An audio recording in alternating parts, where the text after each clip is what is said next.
Bom dia. Nós vamos começar a nossa quarta live de aquecimento do nosso evento Jornada da Aprovação, que vai ser nos dias 23, 25 e 28 de janeiro. O que a gente vai ver lá? Vai aprender estratégias de estudos para o concurso público e conseguir transformar aquilo que você estuda em memória de longo prazo. Por quê? Porque é a grande dificuldade do estudante. Ele estuda por horas, senta e aí quando vai fazer um exercício na prova, ele tem aquela sensação de que ele estudou, mas de que não está na memória dele.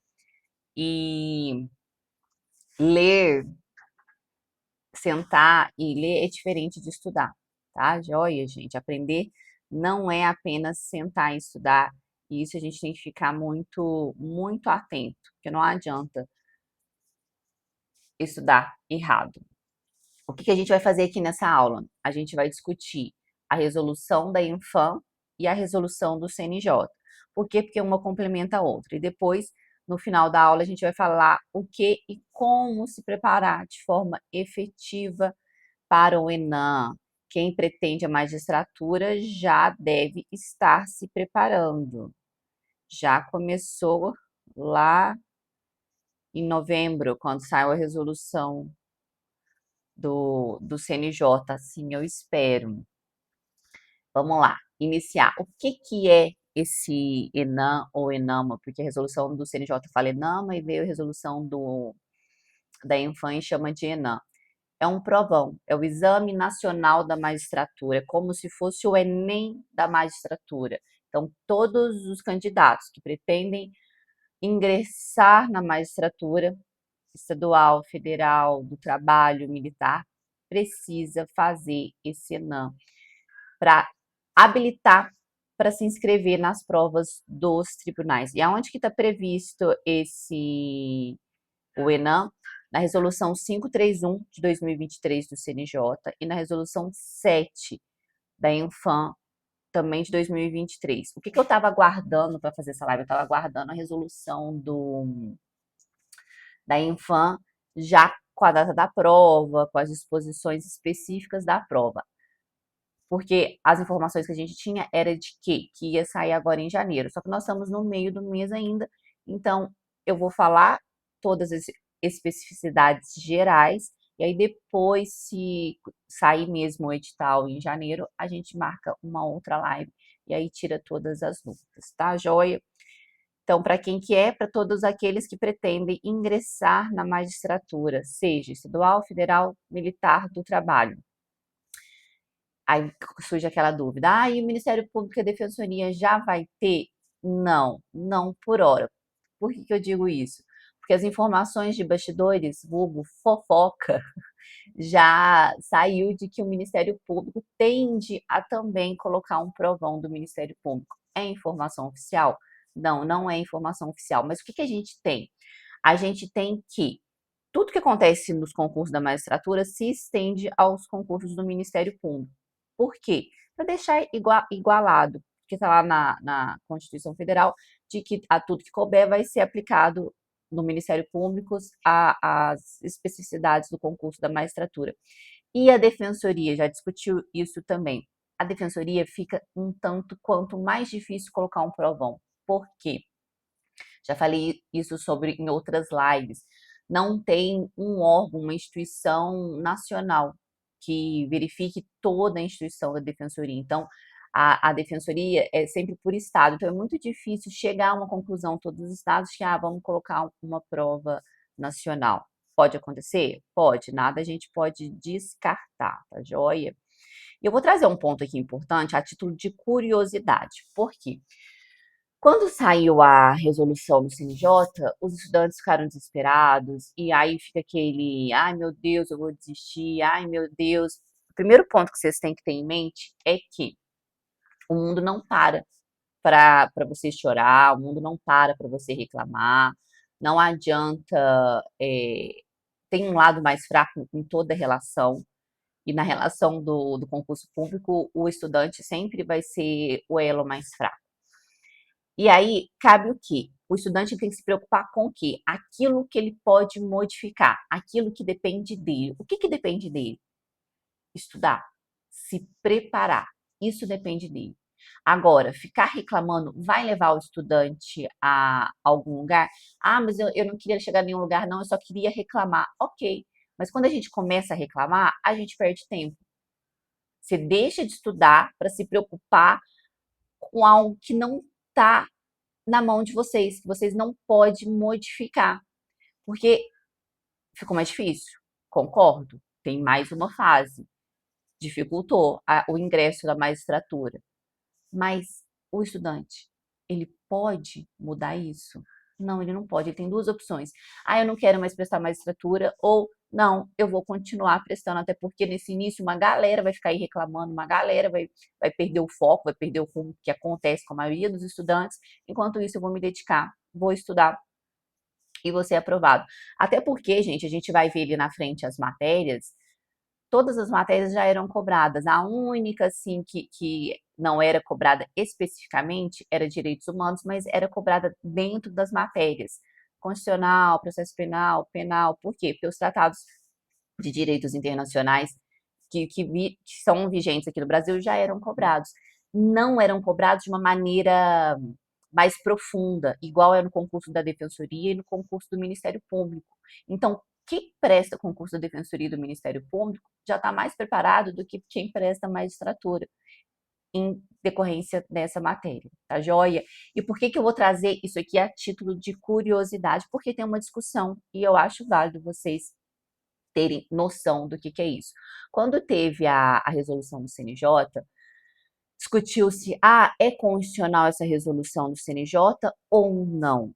Por quê?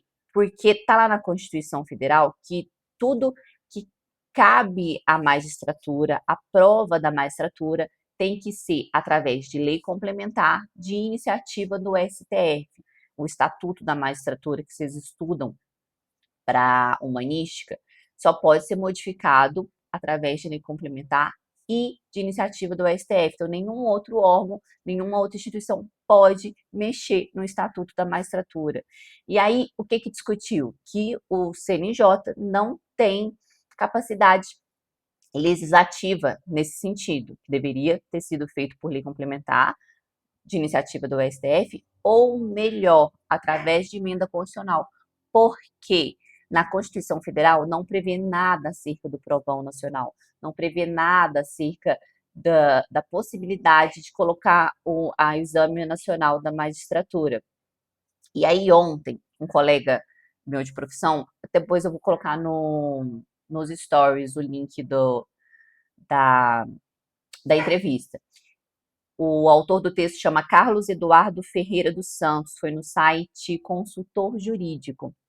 E o que ele alega lá? Ele alega que houve inconstitucionalidade formal da resolução do CNJ. Por quê? Porque deveria ter sido feito através de emenda constitucional, primeiro modificando a Constituição Federal e depois, por lei complementar, na LOMAN, no Estatuto da Magistratura. Então, esse é um posicionamento que a parte da galera do direito defende.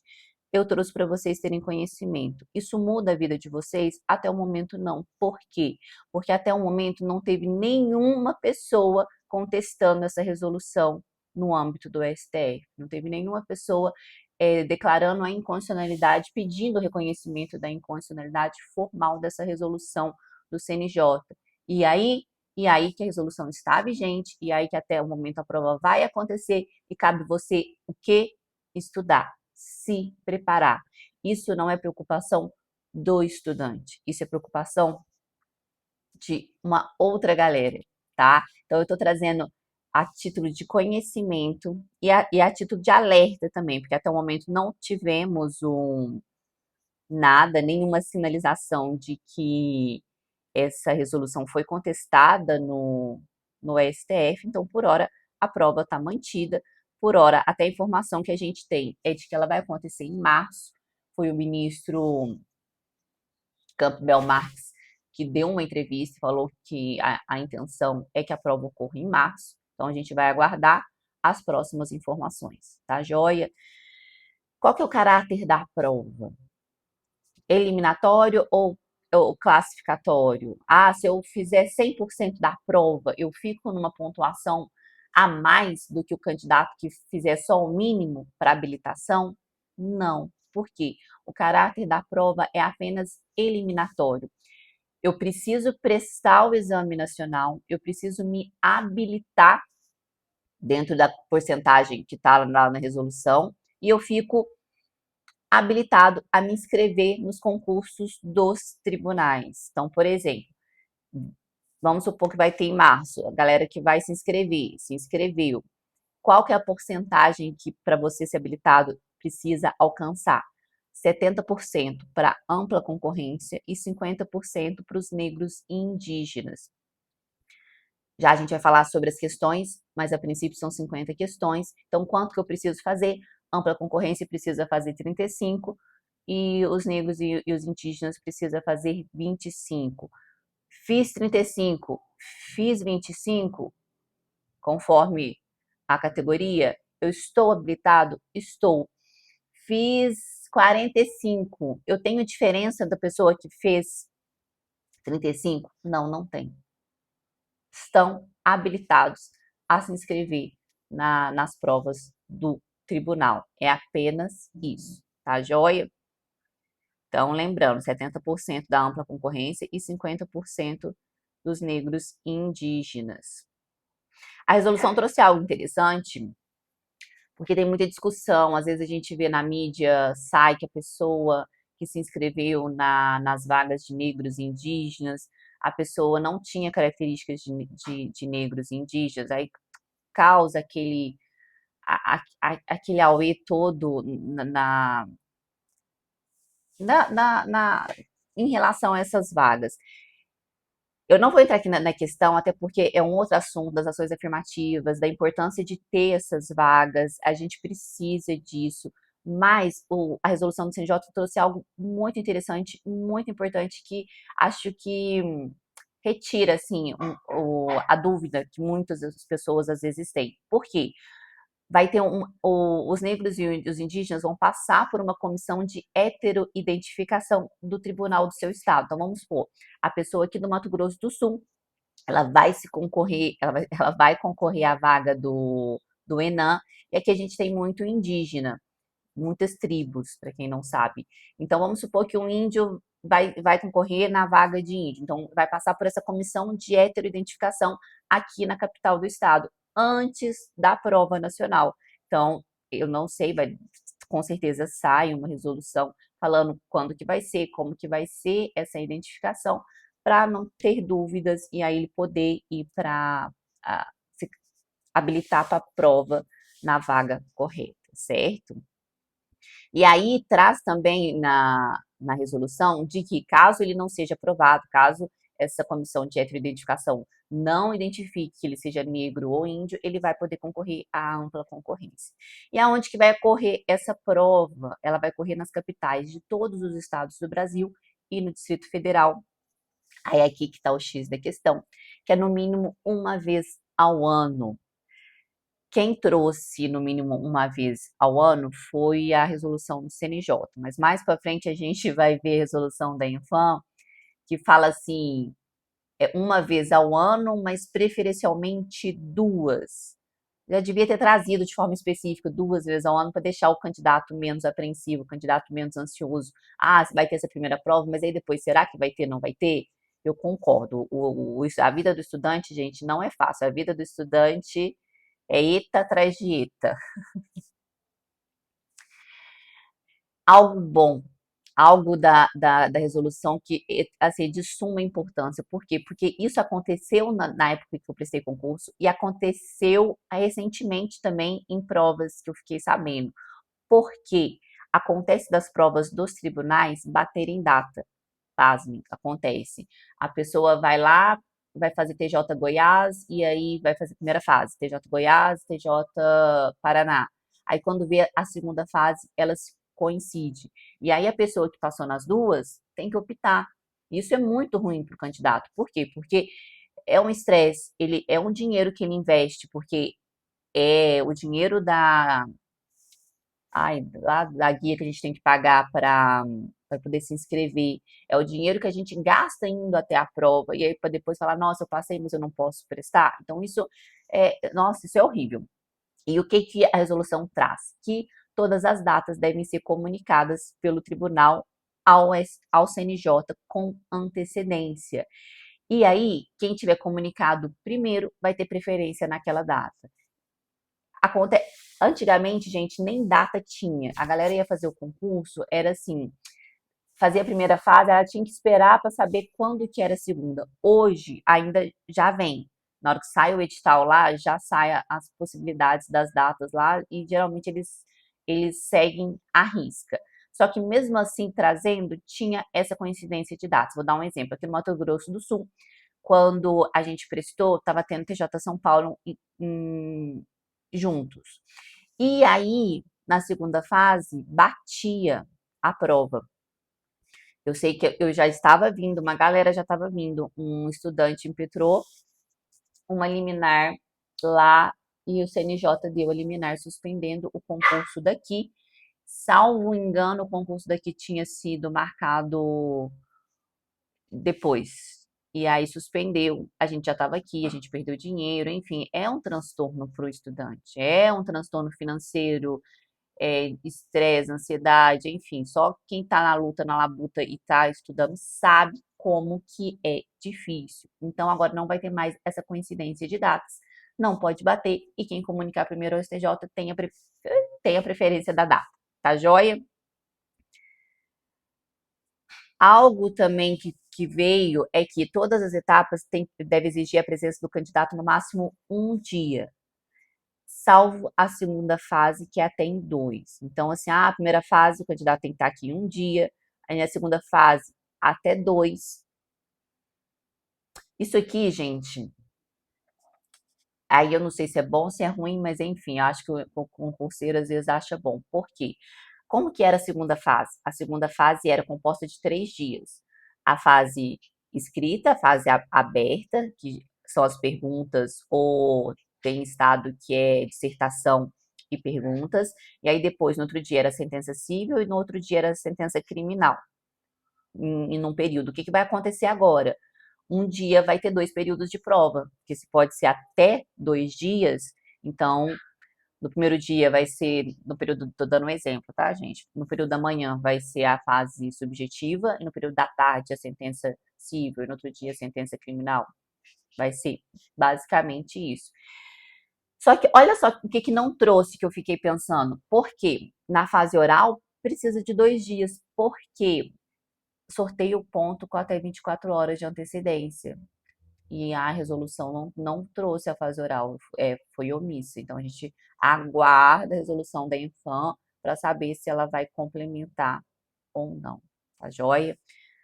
Isso aqui foi os pontos principais que a resolução do CNJ trouxe. Tem outros pontos em relação à constituição das constituições da banca, mas que eu não vou entrar, que isso não é de suma importância para vocês, tá joia? Vamos falar agora da resolução da Infam. Caberá à Infam a contratação de instituição especializada para a realização do exame. Aqui tem uma dúvida, porque a resolução não deixa claro se é a Infam que vai fazer as questões e ela vai contratar a instituição apenas para aplicação, ou se a Infam vai contratar a instituição e essa instituição vai fazer as questões e vai aplicar também. E aí, o que já levantaram aqui? Que possivelmente poderia ser a FGV, porque a FGV já tem aplicação de provas nacionais, que é a OAB.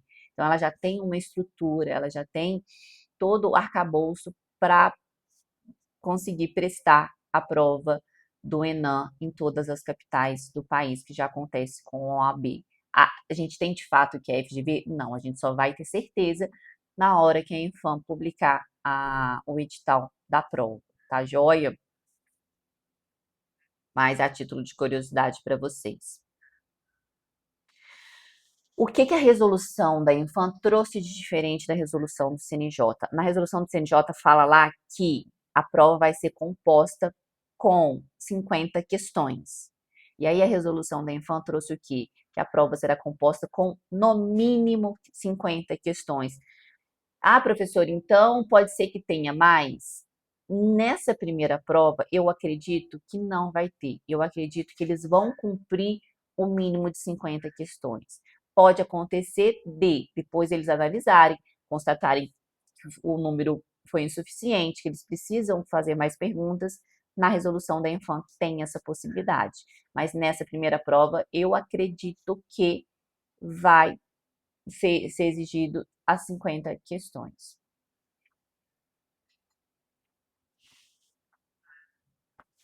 Uma dúvida que surgiu, e como que vai ficar as primeiras fases dos tribunais? Elas vão continuar?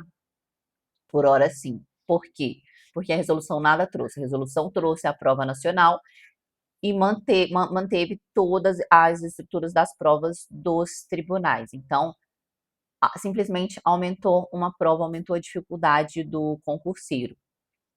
O que as pessoas estão discutindo mas isso, gente, a discussão é extra, a discussão é fofoca, a discussão não tá nada acontecendo oficialmente. É de que poderia ter essa mudança, você tirar a primeira fase dos tribunais e aí deixar essa prova nacional e sendo habilitada, a pessoa já vai direto para a segunda fase dos tribunais. A minha opinião, opinião da Larissa Pessoa, eu acho que seria sensacional.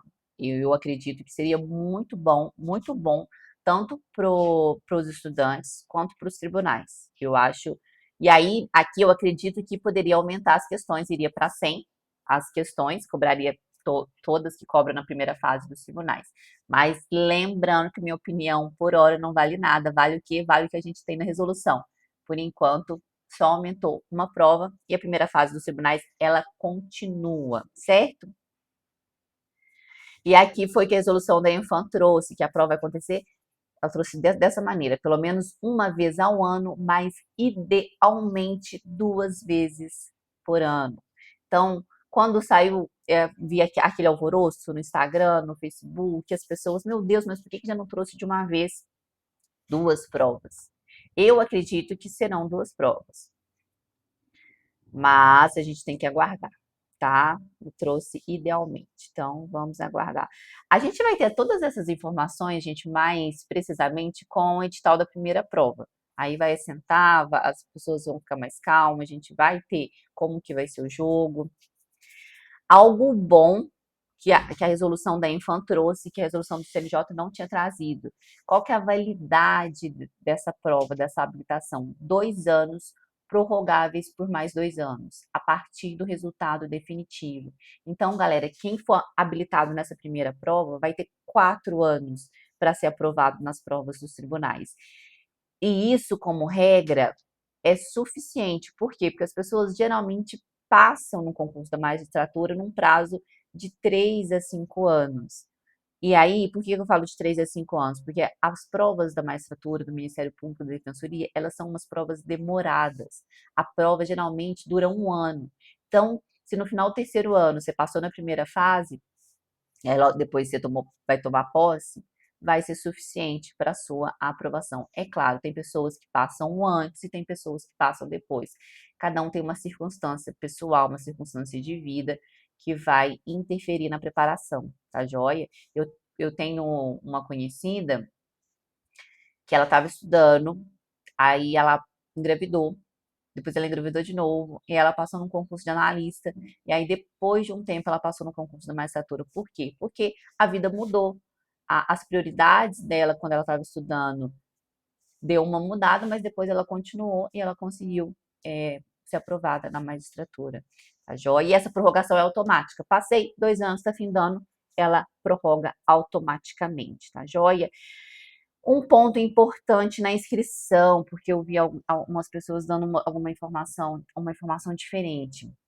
Quando você for se inscrever no Exame Nacional, você vai entrar lá no site, vai ter uma inscrição online, um formulário que você vai preencher, e aí você vai ter que juntar o seu diploma de bacharel em Direito. E tem um pagamento que é 15% do salário mínimo, e aí tem as pessoas que entram na gratuidade, que vai comprovar essa gratuidade e não vai pagar. O que eu quero chamar a atenção de vocês aqui? Ah, eu estou no 9º período, eu estou no 8º período, eu posso prestar um ENAM? Não, não pode. Por quê? Porque no formulário você vai ter que juntar cópia do seu diploma de bacharel em Direito. Tá joia? Isso a resolução da Infam trouxe explícito. E aí, as outras questões é recurso, composição de banca, que isso, a priori, agora não é o principal para vocês, tá joia? Vamos falar do que interessa, vocês estão ansiosos, vamos falar das matérias, como que vai ser, o que esperar, como eu me preparo, como eu já estou me preparando, eu espero que vocês já estejam, tá joia? Um ponto importante aqui, gente, a pessoa fala assim, ah, mas eu estudo para o Ministério Público, ou eu estudo para a Procuradoria, ou eu estudo para a Defensoria, eu nem vou me preocupar com o ENAM. Será que não? Por quê? Quando a gente está no nosso estado, a gente tende a prestar essas provas do nosso estado. Digo, vamos supor, eu sou mineira, estou lá em Minas Gerais. Aí vamos supor que eu estava estudando para o Ministério Público. Aí prestei aí abriu defensoria, prestei, e aí vai abrir magistratura. Se eu não tiver o ENAM, eu não posso prestar. E aí eu entendo que muitos não vão prestar prova de outro concurso fora do seu estado, mas do seu estado possivelmente vai prestar. Até porque você pode exercer uma profissão, um cargo similar, parecido, com remuneração parecida no seu estado. Então, se eu estivesse me preparando, se eu não estivesse estudando para magistratura, eu prestaria um ENAM. Por quê? A possibilidade de ficar um não no meu estado. Ah, e é claro, gente, tá lá a permuta, ela vai acontecer, mas assim, né, demora um pouquinho, até agora a gente tem, mas ainda nada aconteceu, então é uma questão a se pensar. E também a permuta, é o que eu falo, tá lá, foi deferida para a magistratura, mas ela vai também ser estendida para o Ministério Público e muito possivelmente para a Defensoria. Então, quais são as matérias? Lembrando, são 50 questões. Dividido em 8 matérias. Quais são as matérias? E eles trouxeram até um número de quantidade de questões. É por isso que eu acredito que nessa primeira fase vai ficar em 50 questões. Direito constitucional é a que tem mais perguntas, 8. E aí a Infam trouxe uma complementação, porque em direito constitucional vai poder cair direito constitucional do trabalho, direito constitucional tributário e normas de direito constitucional de processo penal. Por quê? Porque a resolução do CNJ não trouxe essas matérias. Aí houve uma crítica. Ah, mas não trouxe direito do trabalho, não trouxe processo penal. Por quê? Porque isso não é importante. Vai cair em constitucional. E eu brinco, gente, porque eu falo assim, gente, constitucional é uma infinidade de matéria. Se o examinador quiser perguntar 8 perguntas só de direito constitucional processual penal, ele consegue. Só direito constitucional tributário, ele consegue. Só direito constitucional do trabalho, ele consegue. Então, se prepare. Perguntas de administrativo são 6. Perguntas de processo civil são 6. Perguntas de civil são 6. Empresarial são 6. Penal são 6. E aqui que está o pulo do gato, que é direitos humanos são 6 e humanística são 6. Todas as matérias são 6 questões, tirando condicional, que são 8. Todas essas matérias vocês já estudam para a magistratura, vocês já estudam para o Ministério Público, vocês já estudam para a Defensoria Pública e todos os outros cargos, tá joia, gente? O que mexe com vocês aqui? O que abala o coraçãozinho do estudante? Qual que é o calcanhar de Aquiles do estudante que se prepara para a magistratura? É direitos humanos e humanística. Por quê? Humanística já cai na primeira fase, mas ela cai em pequena quantidade. Você pega as provas lá, cai 3, 4 questões. E aí o estudante vai o quê? Às vezes ele não estuda humanística e ele vai para a prova. Por quê? Porque tem 95 questões para ele estudar de outras matérias, que são matérias que ele tem mais afinidade e que ele vai preparado para a prova. Então, na cabeça dele, ele fala assim: 4 questões, se eu errar, pode ser que não dê tanta diferença, porque o resto eu tô preparado, o resto eu sei o que vai acontecer. E aí aqui não vai poder fazer isso. Por quê? Porque você tem 50 questões, quem concorre na ampla concorrência só pode errar 15. É muito pouco. Concorda comigo? Então você precisa se preparar, você precisa de direitos humanos e você precisa de humanística. É aqui o calcanhar de Aquiles, é aqui que vai dizer quem vai continuar na brincadeira, quem não vai continuar, quem vai ser habilitado e quem não vai ser, porque aqui não vai poder mais. Ah, direitos humanos não cai como matéria específica na prova da magistratura. Ah, e humanista cai muito pouco, então eu posso renegar, eu posso simplesmente fingir que eu não vi, porque eu me garanto no resto. Só que aqui não vai poder acontecer isso. Aqui vocês vão ter que dar atenção, aqui vocês vão ter que estudar profundamente, porque não dá para errar, galera. Não dá para deixar a questão, ah, eu vou estudar todas as outras questões e não vou estudar essa. Até porque, gente, imagina se você é todas de direitos humanos e todas de humanística, já são 12.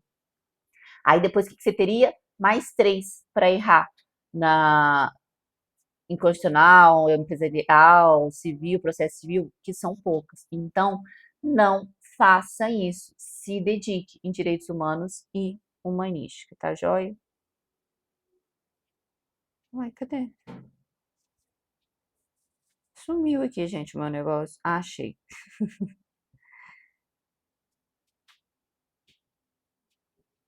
Nós já falamos sobre a possibilidade da prova em março, o edital em janeiro. A gente é todo mundo muito ansioso com esse edital. E qual que é a crítica dos ministros em relação às primeiras fases dos tribunais? Ah, é porque cai muita letra de lei. Ah, é porque cai muito decoreba. Já caiu muito mais letra de lei do que cai hoje. Se pegar as provas atuais, as provas do ano passado que tiveram, as provas caíram muito casos práticos. Esses dias alguém perguntou: ah, você acha que a prova vai ser possivelmente parecida com a primeira fase da OAB? E sim, até porque as provas que a FGV vem fazendo estão semelhadas, estão parecidas com a primeira fase da OAB. Depois vocês, se não prestaram ou se não fizeram de simulado, de teste, pega a prova do TJ Goiás do ano passado, a prova do TJ Mato Grosso do Sul do ano passado. Todas vieram com muitos casos práticos, não vieram simplesmente assim, ah, o que é doação no Código Civil? Não, teve um caso prático de doação e aí perguntando o que a pessoa faria, como a pessoa julgaria o caso. Então, o que a gente pode esperar dessa prova? Casos práticos, colocando vocês já com uma toguinha, colocando vocês já, se vocês fossem juízes, como vocês decidiriam esse caso?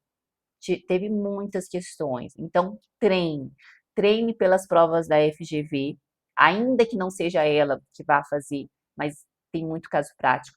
Treine pelas provas da OAB. Gente, eu sei que muita gente tem preconceito com as provas. Ah, mas a prova da OAB é fácil. Não é fácil, não, tá, gente? Eu peguei as provas da OAB para dar uma analisada e o grau de dificuldade é tanto quanto de um tribunal. O que diferencia a OAB é que a pessoa só precisa fazer metade das questões.